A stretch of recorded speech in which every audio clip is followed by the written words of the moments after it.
Welcome to FaBled Hunters. I'm Andrew. I'm Saint. And today, we're going to show you some stuff. That's right. We are going to get through all this cool stuff in front of us. There's a lot of stuff though, but before that, man, you want to introduce yourself? I'm Andrew. I'm from Chicago. Business owner, entrepreneur. Serial entrepreneur. Yeah.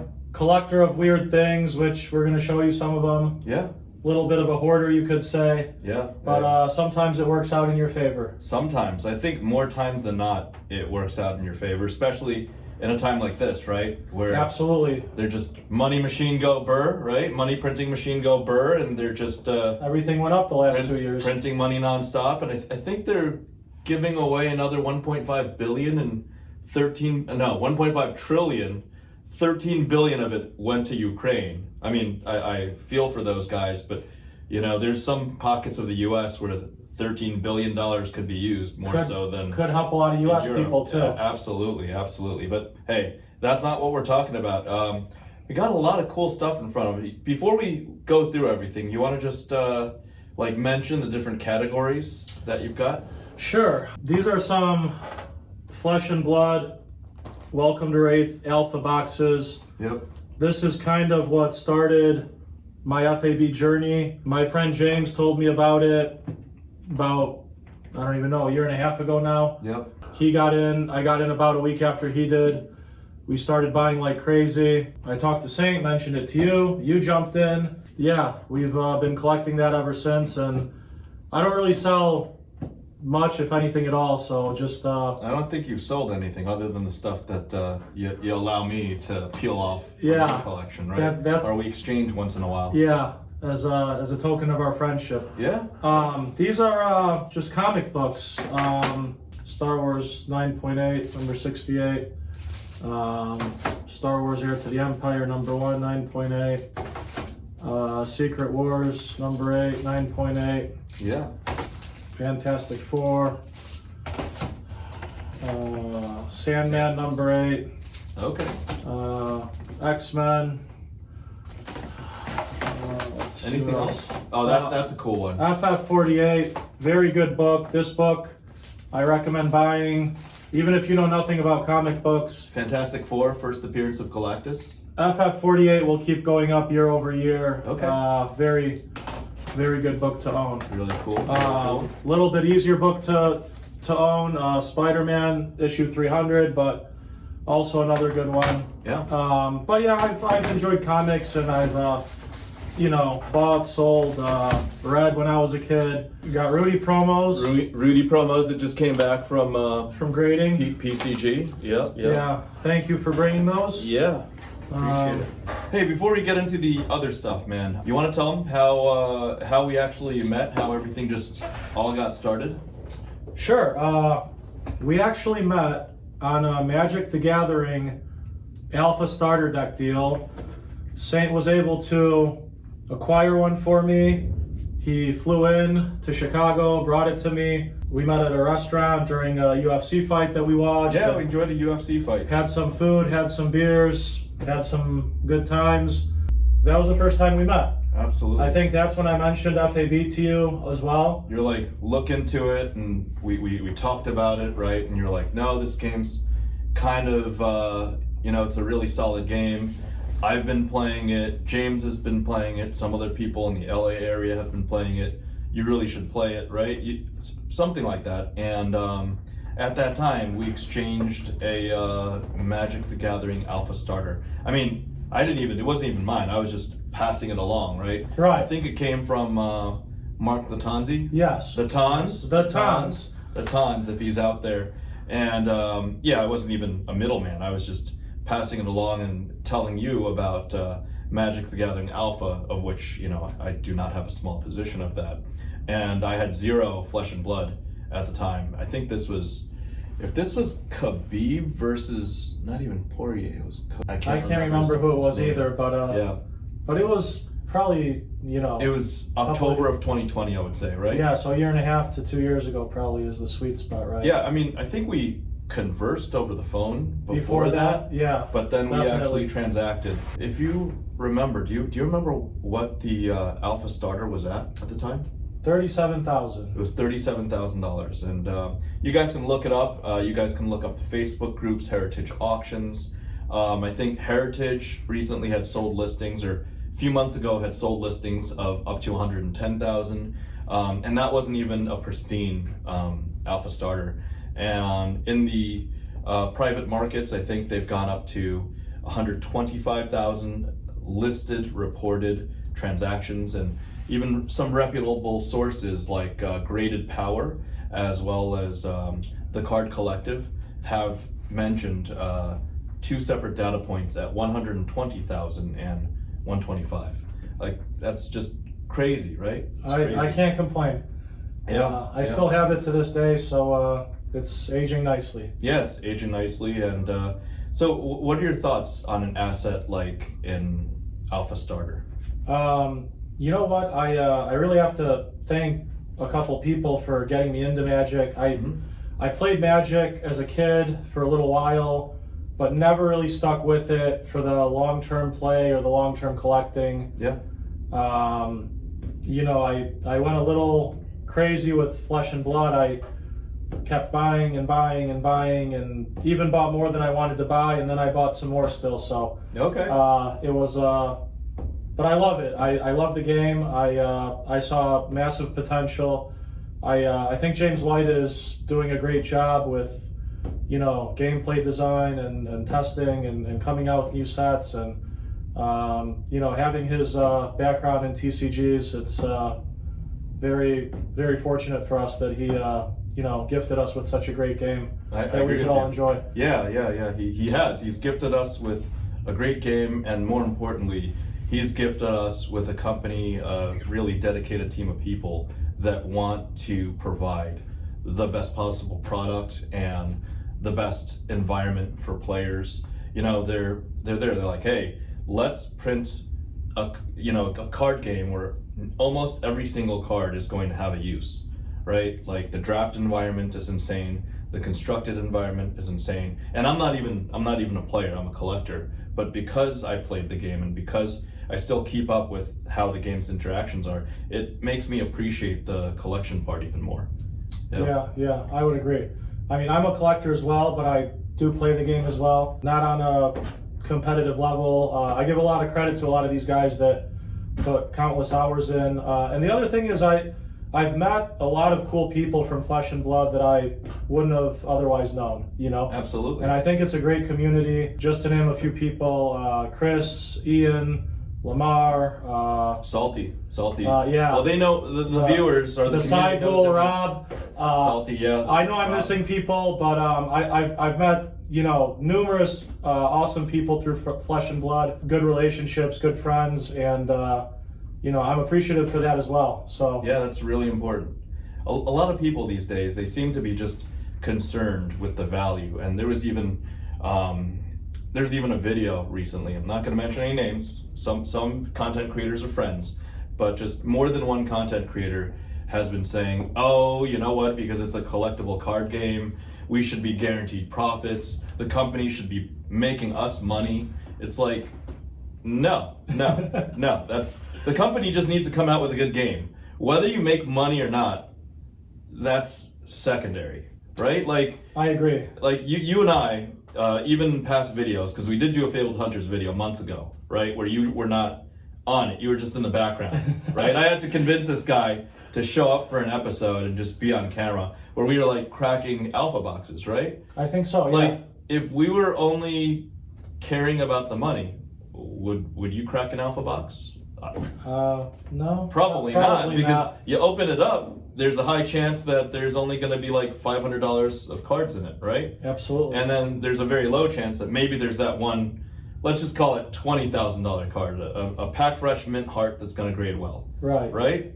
And the EV, you know, expected value of that is actually really low. The actual expected value is probably, whatever these are, that, you know, they're not in a good place right now, but let's just say that they're $3,000 a piece. They were $4,000 a couple months back from what I heard. Now I'm hearing that they're $3,000 a piece. Like, you open that up, the EV is probably only like $1,500, right? I'd agree with that, yeah. So you open it, there's a high chance that you're only gonna get half your money back. Or let's say you open 10, you know, you might not even get a heart. I mean, yeah, you most likely will not, as evidenced, as the viewers have evidenced on this channel.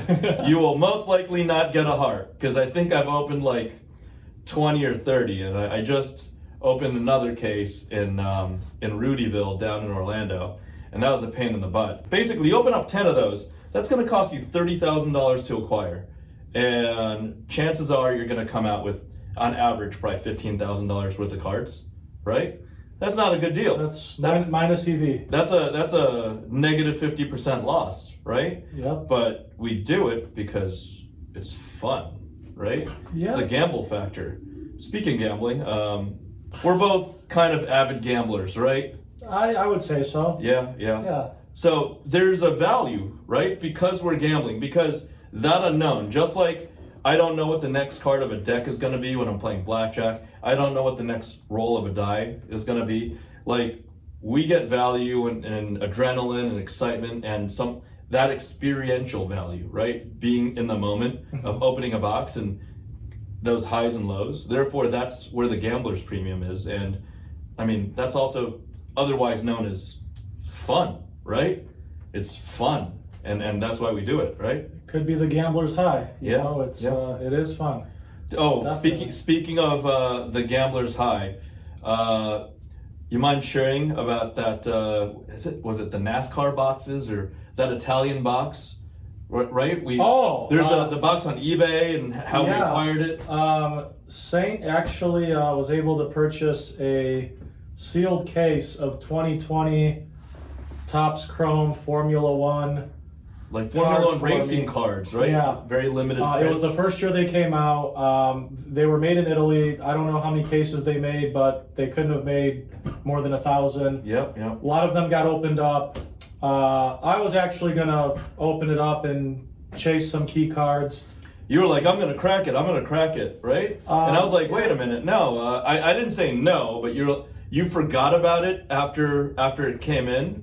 And then I didn't see you for another 3 or 6 months you after didn't see that. me for another 3 months. And then you brought it up the last time. And I was like, yeah, I still had it. I thought you were a little crazy for cracking it because the price just won't stop going up. Like when they listed it a case of boxes, right? Like a 12 case. A sealed case. Case for like $10,000 ask on eBay. And I think we negotiated, like we were at 6, they were at 8 afterwards. Then we went to like 6.25, they went to 7, then went 6.5, they're like, oh, we're gonna walk. Then they actually accepted 6,600, so that was a sick merc, right? Sick merc. So it was 6,600, and by the time it arrived, the market value had gone up to 12,000 or something, right? It was 12 at the time, and you were like, I still want to open it. Maybe I'll get like a $10,000 card, and then I was like, this isn't really smart. So if AAA is not gonna like request that I bring it on the very next trip, I'm just gonna put it to the side. And I mentally did that because I was like, man, you're not even in racing cards. That I was just being considerate. I was also like, if you were really that serious, are you really fiending or jonesing that badly to open that $12,000 box? Then you would have told me 1 or 2 more times, right? Yeah. So I just like kept my mouth shut. I was like, I'll just put this to the side, and when he actually wants it, I'll give it to him. And I actually brought it this trip, right? You did. And I mean, within these short 6 months, it started at 6,600. I think it's right in my office still. So yeah, it's gone up. I think you looked it up. Was it? It's about 36K now. So 36,000. So nice appreciation. Yeah, not even a year. It's crazy how these assets just increase, right? Yeah, it's honestly amazing. Okay, let's look at some other stuff. This we'll leave to the side real quick. Are these coins? These are big coins, little coins? These are. I don't even do coins, so I don't know. Yeah, there's some cooler stuff here. Yeah, I'm a fan of bullion, gold, silver. Some coins have numismatic value. Some are just worth the silver value. I got to thank Ian for helping me acquire some of these. So, thank you. Ian P. Pribble? Ian P. from FaB. Okay. Yeah. So this is a PF70 Ultra Cameo, Southern Sky Orion. Oh. It's the highest grade you can get. I don't know if we can. So in currency, is that like a black label? That is like a black label, yeah. You cannot get a higher grade than that. NGC. So NGC, this is the same parent company as CGC, Numismatic Guarantee Corporation. NGC, you guys can look that up. They apparently grade coins, right? Yep. Yeah. I guess they're good at coins, they're good at comics, but trading card games, yeah, well. And I mean, the pop reports on these are low. Like, I think there's 50 to 60 of these in this grade, none higher. PF70. Yeah. Okay. Good to know. This one is a little bit more rare. There's probably, I think, only about 25 or 30 in the world in this grade. Whoa. Mexican silver ounce, Estados Unidos Mexicanos, a PF70. Mexico, 1 ounce. It's like a silver dollar, right? It's 1 ounce of silver, but it's a PF70 and it's very rare. That's worth a lot more than 1 ounce of silver. Okay. I can imagine because it's here's graded, a James right? Bond coin. This is a PF69, so one grade below the best grade. 69. There was only one graded in 69, and there's only one graded in 70. Oh, really? So, yeah. So this is a pop one. This is a pop one right here. So how close would you say this is to like trading card games, like BGS slabs or PSA slabs? You know what? It's almost like the same thing. I mean, this would be like a 9.5 quad maybe or quad plus. Okay. Whereas a 70 would be a 10 or a black label. Okay. Or a black label, yeah. And coins are popping off as of late. They're kind of going crazy. Are these coins as well? Yeah, there's coins in there as well, so you could definitely check those out. These are some bigger quarters that are 5 ounces of silver each, also graded. Mostly 69, that's a lot of 69s. Mostly 69s, yeah. So they're kind of cool. You don't see these too often. And they've all got like different designs on the back. That's and really then the cool. front is an actual quarter. Quarter dollar. Just a giant quarter. You've got a Susan Taylor designer, hand signed. Huh. Well, what are they hand signing here? What's this? This is a PF70, so this is another coin, PF70 coin. I believe maybe the label is hand signed, or they're hand signing the label to guarantee that person reviewed it from NGC, right? I believe so. Okay. Yeah. That's pretty cool. So what is that? It's Royal Canadian Mint. So this is PF70 first day of issue, which sometimes those add a little bit more premium. Okay. To a coin. And what do we have here? We got a Panda coin. World's Fair of Money show Panda. COVID-19 emergency cancellation. What is all this? And it's a PF70 as well. Is this a low pop coin as well? That is not as low a pop as some of the PF70s that I showed you. Yeah. But there's less than 1,000 of those in the world in PF70. Okay. It was in the hundreds. I can't remember exactly how many, but that's a pretty cool coin. Kind of a cool coin, yeah. A lot of people like pandas. Like pandas? Yeah. Gold and silver pandas typically have a pretty good premium as well. Really? Okay, and what is this? Fiji $2. This looks very valuable. It's okay. I mean, it's okay? Yeah, you could. Okay. The back is cooler than the front. A $2 Fiji 2008 bottle cap coin. That is really cool in PF70. So this is basically a limited edition Coca-Cola coin. Am I right? Correct. Yeah. I've never seen these coins before, but yeah, this is super cool. So they make them in silver and gold. I mean, kind of hard to get them, and then they started shooting up in value. And also grading is a big deal, just like with trading cards, just like with sports cards. I didn't even bring any sports cards, but you used to own a local game store, right? Yeah. I had a local card store for a while. And I've been collecting sports cards and sports memorabilia for pretty much my whole life. I mean, you can see even some signed jerseys here. Yeah. Got, Banks, Tays. And this is just in the conference Walter room. Payton. He's got Magic, Bird, Jordan, Gretzky outside, so all that stuff. Yeah, I kind of love that stuff. It's a couple things that I've stuck with my whole life, sports cards and sports memorabilia. So Since this is part of your hustle, like, I think the Rudy cards are cool. I don't like the game, and I don't believe in this game. I don't care for it. But what's the deal with MZ? shout out to Rudy, the gem keeper. Shout out to Rudy, the gem keeper, as well as the Hunchback of Jacksonville. Yeah. So what's the deal with MZ? Like, Hey, check out his special move. what's his I like special? that. Stack the wealth. Rudy, stacking the wealth. Stacking Love the wealth. Yes. Much respect to Rudy. Much respect. So what's the story? I give you crap about this, but why Fab? Or how's Fab different from or how's MetaZoo different from Fab? Well, honestly, it's both in the TCG space, right? Mm-hmm. So obviously there is some parallels there. MetaZoo was a Kickstarter that didn't even really take off that well.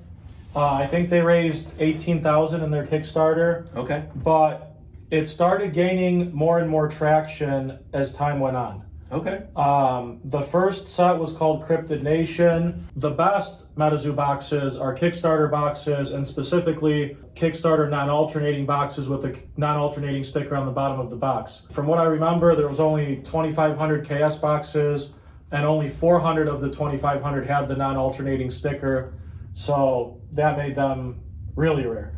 Okay. Maybe something as rare as like a Green Wing, Charizard box in Got it. Pokemon First Edition. But have you played the game? I don't really play the game. I was a collector. I did sell off some of my MetaZoo holdings basically to recoup basis. More than half, or? Maybe somewhere between a quarter to a half, I would say. Okay. So I still have some stuff, sample cards, KS boxes, first edition boxes. For the record, you don't play MetaZoo, and you sell MetaZoo, right? Correct. You do play Flesh and Blood, Yes. and you don't sell Flesh and Blood, Correct. right? Only to you as a friend. Okay. So, why the difference? Would you say that? I mean, I'm not trying to crap on MetaZoo. Like, you're here on this asset mostly for the financial incentive, right? Yeah, absolutely. I saw them gaining traction. The boxes started trending up. The cards started trending up.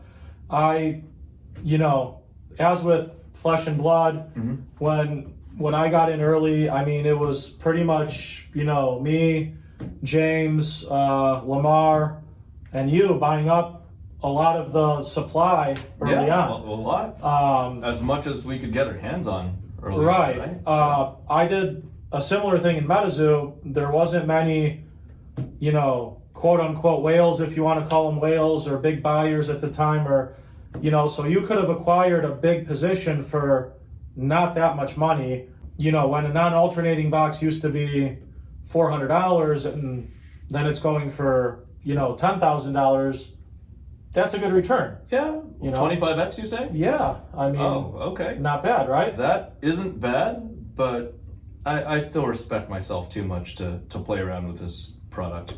Yeah, so you summed it up really well, though. This is actually the Rudy kit. So, it is. Yep. we got the Rudy card. We got a blister. We got a booster from Nightfall. Release deck box. I don't play it, and I do sell it. And it's just for money. And it's just for money.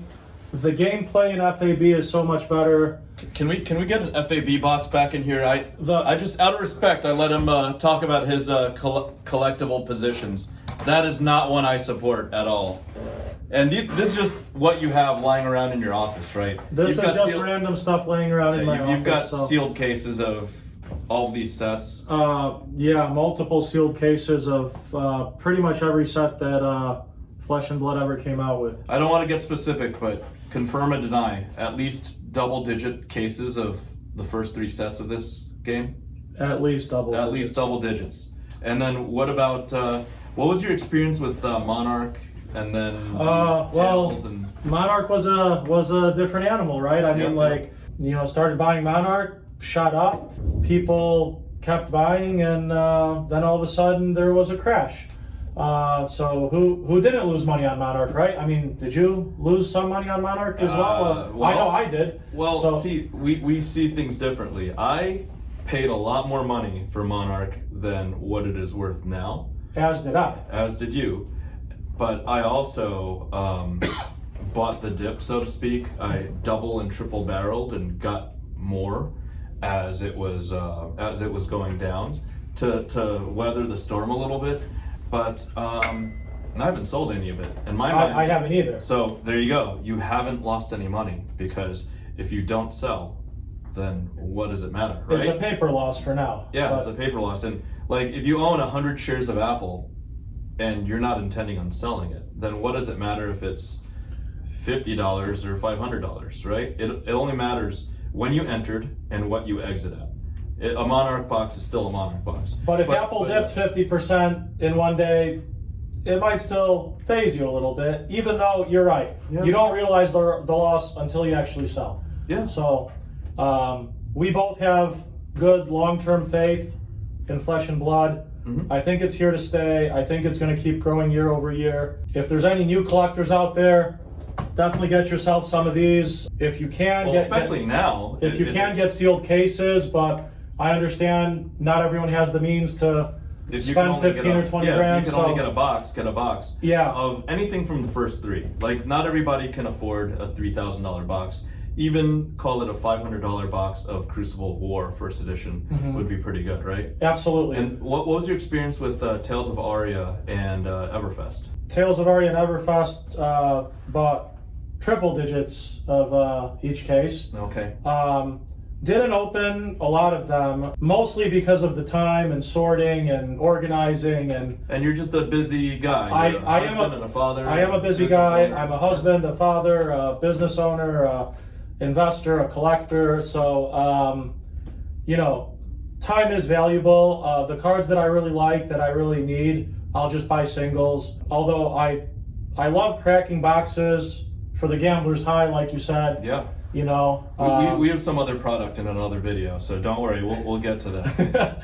But yeah, I didn't crack many Tales or Everfest boxes just due to the time constraints. I mean, I could literally sit there and crack boxes all day, and then I'd have a mountain of cards that I need to figure out what to do. You're just giving yourself extra headache, right? Sleeve 500,000 FAB cards, and that sounds like a struggle, Yeah, I've sleeved 500,000. I'm probably at 1 million FAB cards now, so yeah. Just the sleeving time. We're talking days, right? Yes, so I've spent days of my life sleeving, like multiple instances of 24-hour days sleeving. Like, I've probably spent 70 hours of my life sleeving fab cards. And I believe it. That's a lot. Yeah. And yeah. No mas. Let's see. What's this? We covered currency, but these are some currencies. These are some bills that I found laying around my office. So is this a raw and that's a graded? This is a raw. This is a graded. Even within raw ones, there's different degrees of raw. Mm-hmm. For example, this bill is in a lot better shape than this bill. Oh, this is inked. It's even, if you look here, it's even got a little signature in here. Yep, somebody inked it. Somebody inked it, and it's inked on the front as well. So this is not valuable, right? Well, believe it or not. I mean, not as valuable, obviously. Even this is still probably worth at least $1,500. Oh, really? Yeah. So it says $500, but it's worth. It's a 3X. Real $500 bill that they were made in 1934. 34. Back when the U.S. was making $500 and $1,000 bills. Yeah. I actually believe that they should come back with at least the $500 bill, if not the $500 and the $1,000 bill. They have 500 euro bills in Europe. Why don't we have 500 U.S. bills in the U.S.? And if you have a stack of, $10,000 in hundreds, well, imagine shrinking it down if you had all $500 bills, or it'd be a lot easier to carry 10,000. Right? I agree with you, but not that many of the viewers have that problem. AAA. It's okay. Fair point. Fair point. So this is actually a very high grade for this year for this bill, but this bill, like I said, is probably worth around $1,500.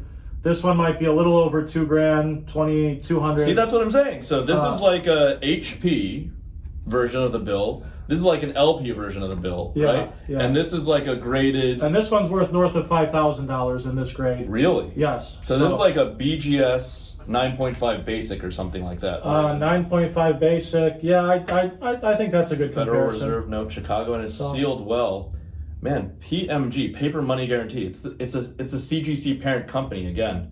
So, yeah, they seem to do a lot of things right. They just can't get trading card games right. But this is pretty cool. Like if you gave me a bro deal on this and you told me the market was like 5,000, I'd give you like 3,500. You know what I'm saying? You're a shark. I love it. Anyways, but I would recommend, if you can afford it, buy a $500 bill, buy a $1,000 bill. These go up year over year. They're not making any more of them. There's less and less every year. It's a talking point. If somebody sees it on your desk, it looks cool. It looks cool. Not everybody has one, and they just keep going up year over year. So not a bad investment. No, as somebody that doesn't collect currency, like this 4-way folded bill, it's obvious. Like you don't even have to be a card grader or any grader. Like to see this one's better. To see this one's much better than this one. I would prefer this one to this one, and then that one just looks like clean gem mint. Yeah. Right? So that's choice uncirculated. This is pretty cool. For a bill that's almost 100 years old, that's pretty clean. Yeah. Yeah. And this guy's got these things literally on his desk, like as bookmarks. They're just lying around. Stop it.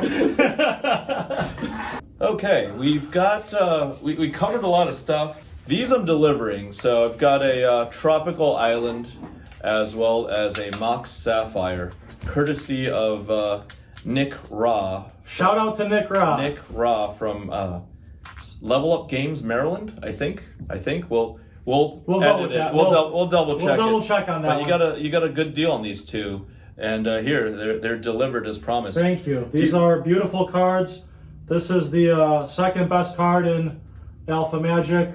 Second most valuable card. Second most valuable. Yeah. And that's one of the best dual lands. And that's one of the best dual lands. So again, thank you, Nick Ra. So yeah, that transaction. So. Let's sum it up, because we've done some pretty good transactions. We both did okay. Nick took care of us. We took care of Nick with a fast deal. He gave us a small discount, right? Like a 5% discount on a large lot of alpha, because I got some key pieces, some of my baby quads. Baby quads. Come on. You what? They're not baby quads. I can't say with the ones you got. The ones I got were baby quads, but I don't have the quads to do the thing. Oh, okay. We'll do the false baby alarm, quads. guys. False alarm. We'll do the other baby quads thing. One other thing. Just wanted to go through it. You remember this transaction, right? I do remember this transaction. Do you want to talk about the transaction? Because we got our hands on another Alpha Lotus, and it was from a joint deal, right? Yeah. And so. This joint deal that we did, it was obviously a 6-figure deal because it was an Alpha Lotus plus other cards, right? But you wanted this card for your collection? Yeah, I started thinking that, per your advice and a couple other friends, Alpha Magic seems to be a pretty good investment year over year. And as I mentioned, I played it as a kid, didn't really save a lot of cards or collect over the years, and I just decided, you know what, let's go for it. So you mentioned to me a 9.5 set doesn't exist just because, there isn't a 9.5 grade in every card. Yeah, there's some cards where the print quality was so bad because it was MTG Alpha that 9.5 didn't exist, so it's not viable. And so BGS 9, is probably the quote-unquote highest full set that somebody could have. Probably. And I just thought that, it might be an uphill battle trying to get they're probably all taken. Yep. There's probably a handful or less of BGS 9 sets in the world, would you say, right? Absolutely. There's probably less than 10 completed. So yeah, less than 10 completed BGS 9 sets. There's probably some of the pop report where there's not even 10 of them. There's not even double-digit BGS 9s in some of the pop. I think there's single digits, even the 9. Forget about 9.5. So yeah, here we are. Yeah, and I just thought, you know what, 9 might be overkill, but let me just go with an 8.5 Bolshitsky set. And, you know, I learned from you that in Alpha Magic, even an 8.5 is not a Bolshitsky, but the name kind of stuck. The name kind of stuck. He coined Bolshitsky, and we call him AAA because he's Alpha Action Andrew. In your poker days, you were just Action Andrew, right? Yeah, my online screen name was the Action Kid, and friends called me Action Andrew, and then they shortened it to just Action. And you were AA, but now he's got Alpha, and Alpha as well. So that's why he's Alpha Action Andrew. And yeah, this transaction, although we did it, we were both in it. We valued it at significantly less because you wanted to take this out of our shared collection, right? Mm-hmm. So you wanted your own Lotus, and you left a little meat on the bone for me, so I appreciate that. Thank you. You've got the first and second most valuable MTG card, Alpha card, as well as the Alpha starter, which is like a grail, and you've got your Alpha flesh and blood stash. So you are definitely on your way, right? Oh yeah. I've been buying some cards myself. Ian P has been helping me acquire some cards as well. Yeah. Shout out to Ian again. Ian from Thank you. Fab Unsealed. From Fab Unseals. Bought some cards from you. Bought some cards from Chris Sayers. Shout out to Chris Sayers. Yeah. Bought some cards from James Curry. Shout out to James Curry. The Badger. The Badger. Yeah. Yeah, so a lot of people have been kind of trying to help me piece this set together. It's going to be a work in progress. It's a work in progress. You said you wanted to do the whole Alpha set in 1 year, and we're closing on like 6 months. So no, it's I really started going like after the first of the year. I would say hard, like seriously, but.